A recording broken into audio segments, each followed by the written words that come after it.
Hey there, I am back with another deck review, and today we're going to be looking at Apocalisse from Thirdway Industries.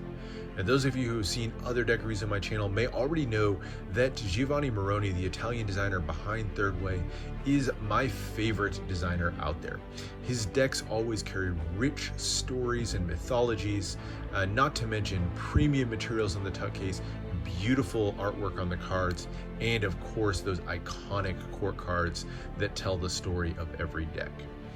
But even amongst the great decks that Giovanni has produced over the years, this one really stands out. So let's jump into it, take a look at it, find out what it's all about. First of all, the inspiration. He goes after mythology in a lot of his decks, and this particular one tells the story of the Book of Revelation.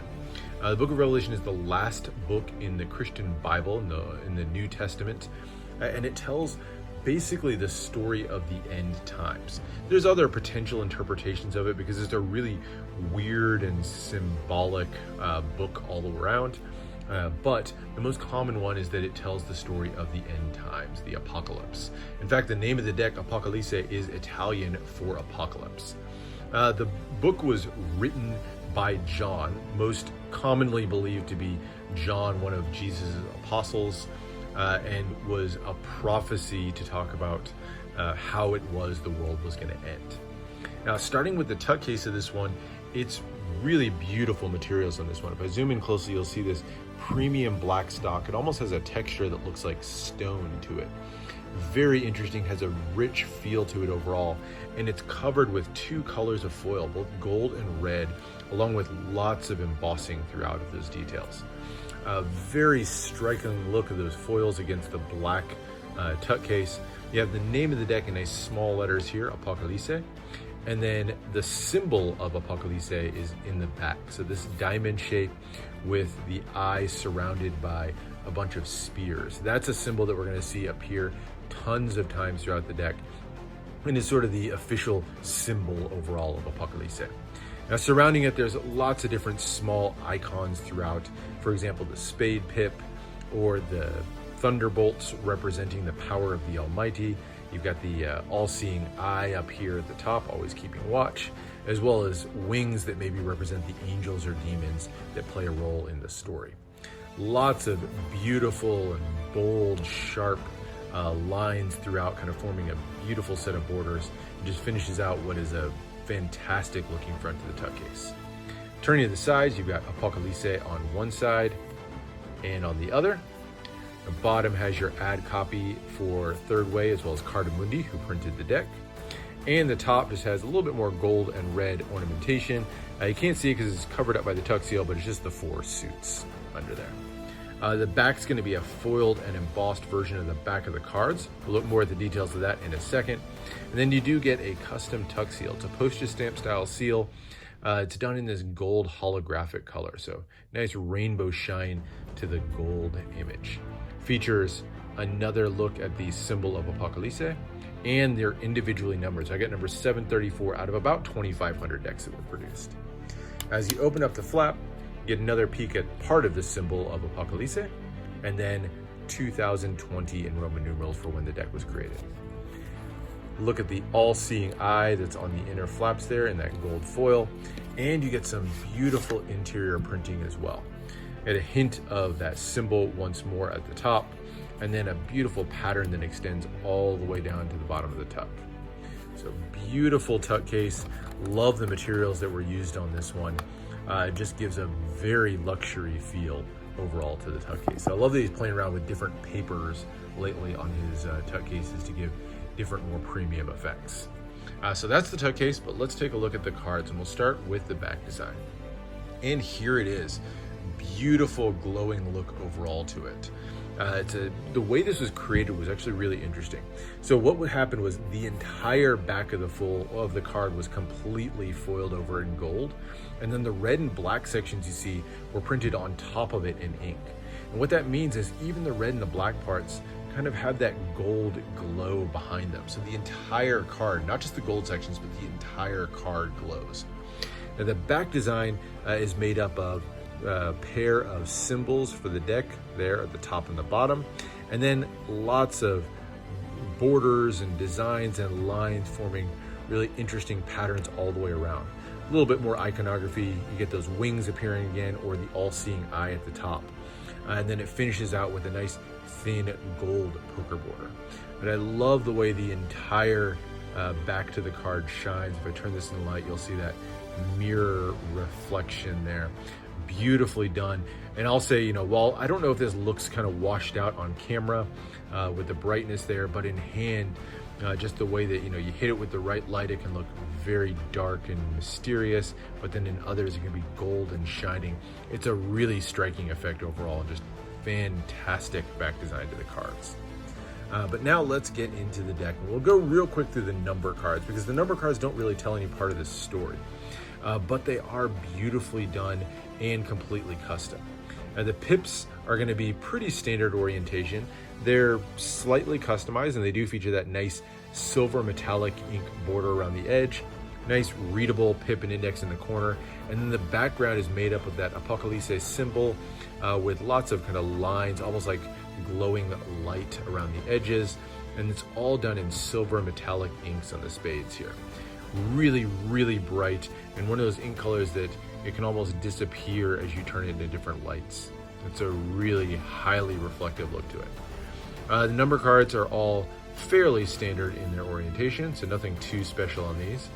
As you get to the red hearts, they're the same basic design in the back, but now the foil's been swapped out for gold, or the metallics have been swapped out for gold. So slightly elongated heart pips, otherwise nothing too special. This is interesting. On some of them, you'll see a little droplet of blood kind of dripping in the middle. Not on every one of the hearts. There it is again on the 9. And then as you go to the clubs, these are again switching the color of the foil. So now these aren't silver like the spades. These are done in kind of a light green metallic ink. Maybe you can see that on camera, but a pale green color. We'll talk about the reason for that color selection in a little bit.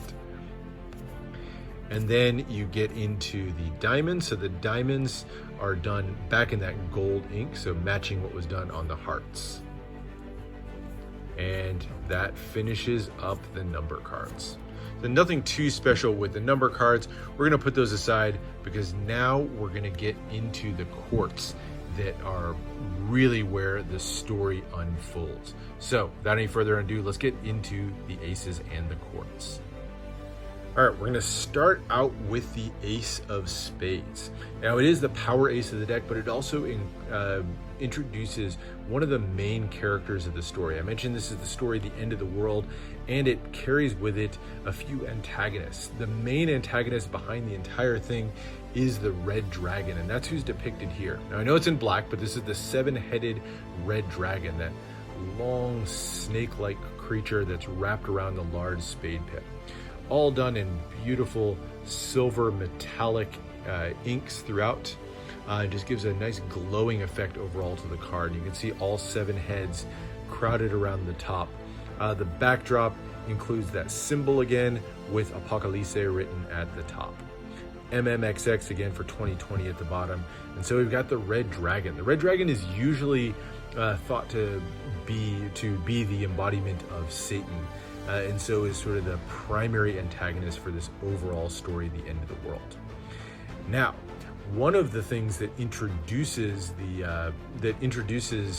is a harbinger to the overall end of the world is the appearance of the 4 horsemen. So as you get into the 4 cards, the 4 suits are each going to represent one of the 4 horsemen. So the King of Spades represents the first horseman, and that's right here. This is Conquest. Conquest was said to ride on a white horse and carry a longbow. So you can see his longbow over here on the side.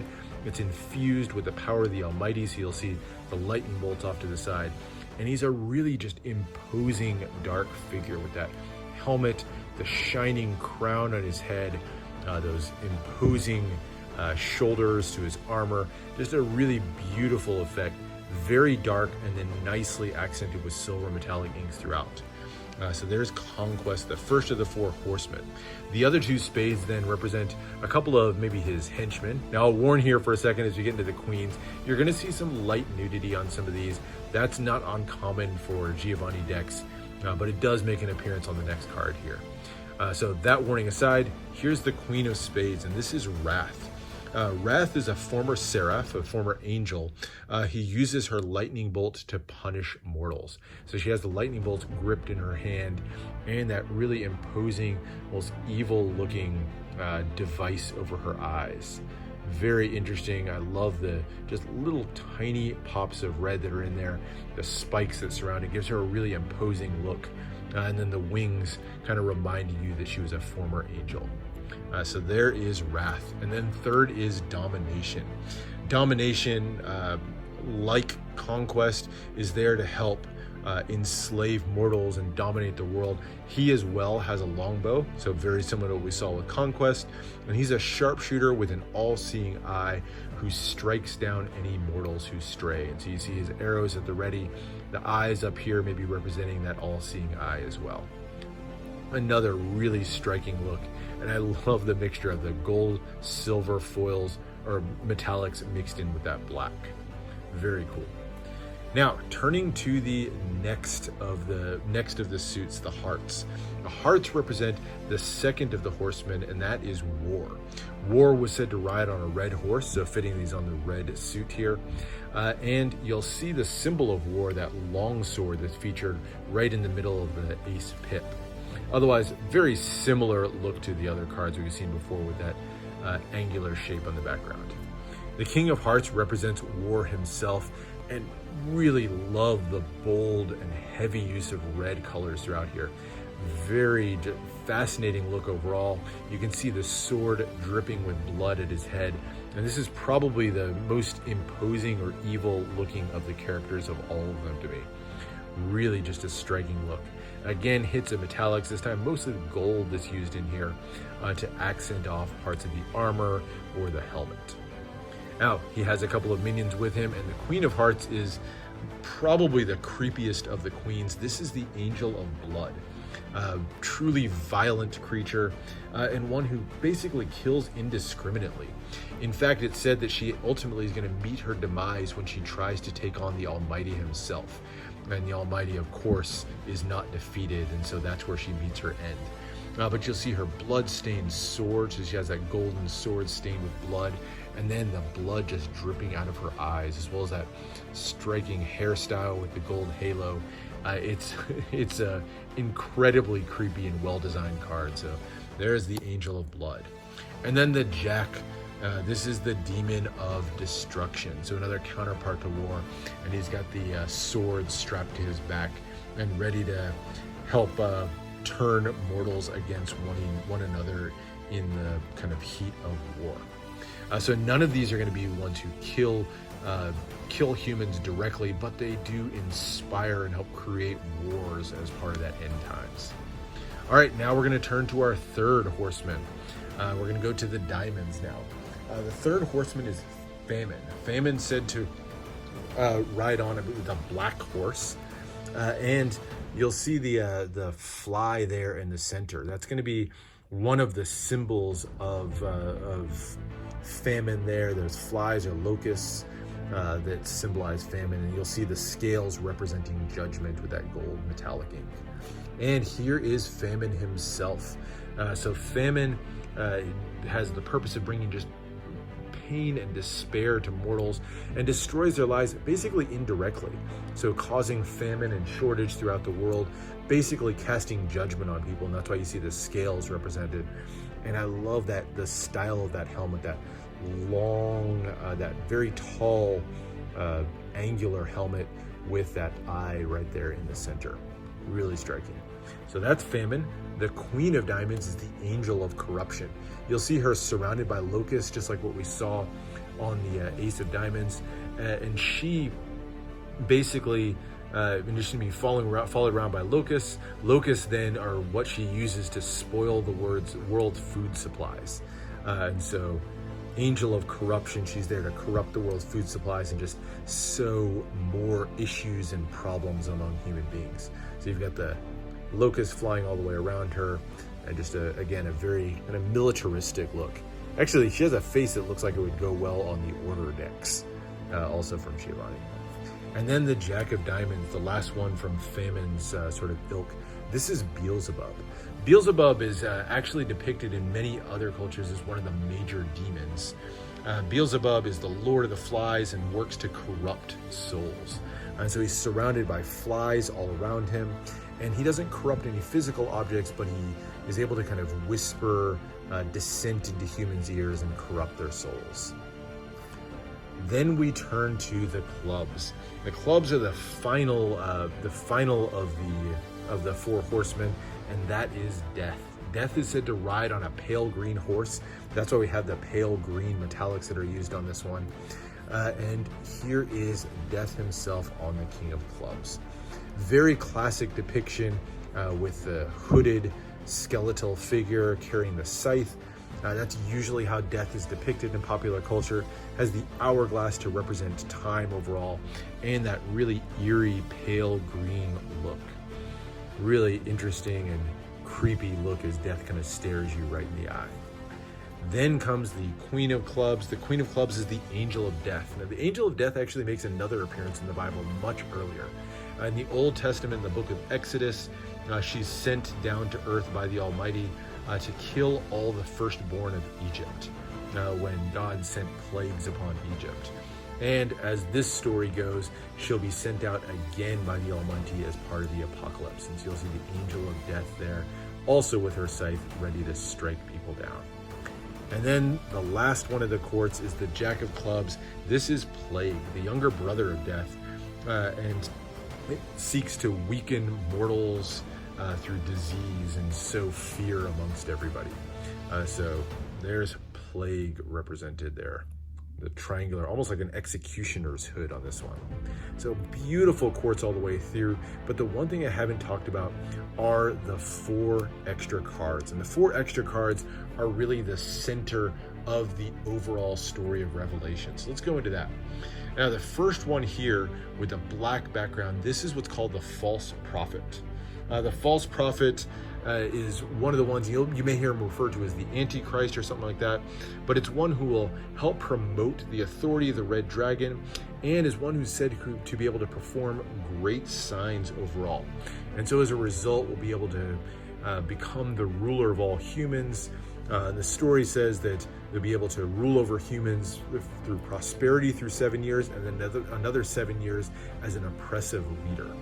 And you'll see the 7-headed beast depicted at the bottom, as well as this mark on the chest.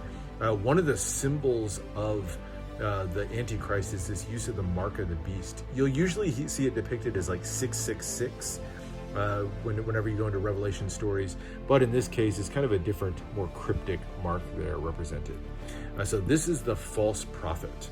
In addition to the false prophet, you have here Babylon the Great. And Babylon the Great represents humanity's corruption.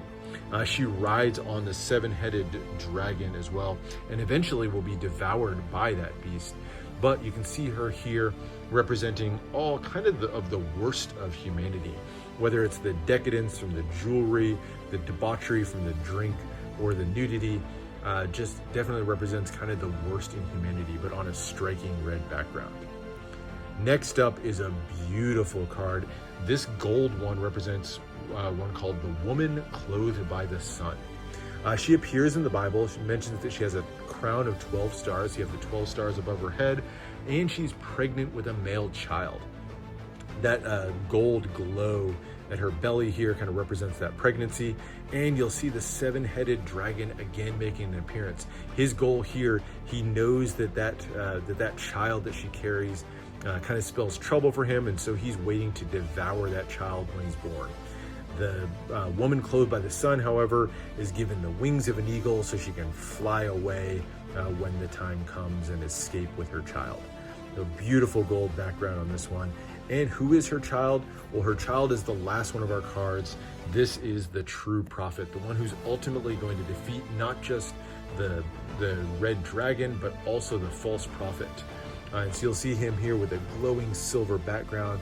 He's got the sword in one hand, where you can see him already having cut off the head of the dragon there, representing his ultimate defeat of the red dragon. And so the true prophet is the one who ultimately will kill the red dragon, the false prophet, heal the world, and restart the cycle. So that's it. That is the amazing and just fascinating story of Revelation. Really beautifully depicted overall in the deck. And I love these last 4 cards in particular, just how different those backgrounds are as we look at the 4 main players in the story. Now, I will say that's not all for this story. There's actually a sequel deck that's coming up, Aposteosi, I think it's pronounced, but that deck's upcoming. It just funded on Kickstarter, so there will be a sequel that follows up on the rebirth that the True Prophet ushers in. Now, far as the rest of the discussion of the deck, we'll start with handling. These handle beautifully. It's done on that Cardamundi B9 slimline finish, and despite all the foiling on there, they handle really, really nicely. Maybe some very, very slight clumping, but overall very smooth and fantastically handling decks. Cardamundi, if you're gonna do a foil deck, Cardamundi is, in my opinion, the way to go. So these are beautifully, beautifully done. And that's the look at Apocalisse. Now there is one other deck that came with this one, and it's the other version of Apocalisse, and that's this one right here. This is the Wrath of God deck. This is the gilded version of the deck, and we're gonna get a chance to take a look at this one real quick. Now overall, it's very much the same, tells the same story, has the same basic cards inside. The tuck case has been swapped out, so instead of red, now we've got silver, so it's gold and silver. Personally, I like the red actually a good bit more, but this gives a really dark feel overall to the tuck. It's numbered, this one is actually a little bit less than 1,000 of these, so where there were 2,500 of Apocalisse, Wrath of God's limited to less than 1,000. And the real change on this one, in addition to the color swaps, the reds are now silvers, is the fact that these are gilded cards. And here they are. So same deck overall, but that beautiful gilded finish to them. And you can always see me there in the mirror finish, so very smooth finish overall to these. And I will say, despite the fact that they're gilded, they handle all right. I mean, there's definitely a little bit of sticking from the gilding, but these still handle pretty well indeed. And that mirror finish, and look at my thumb there, is just fantastic. So a really great addition overall to have both of these decks in the collection. So hope you guys enjoyed this look at Apocalisse. This is, I've got to say, one of the best that Giovanni has done, and that's really saying something given his amazing library of decks to date. So hope you enjoyed, and hey, make sure you subscribe for more deck reviews and unboxings and let me know what else you want to see. Thanks for watching, and I'll see you for the next one.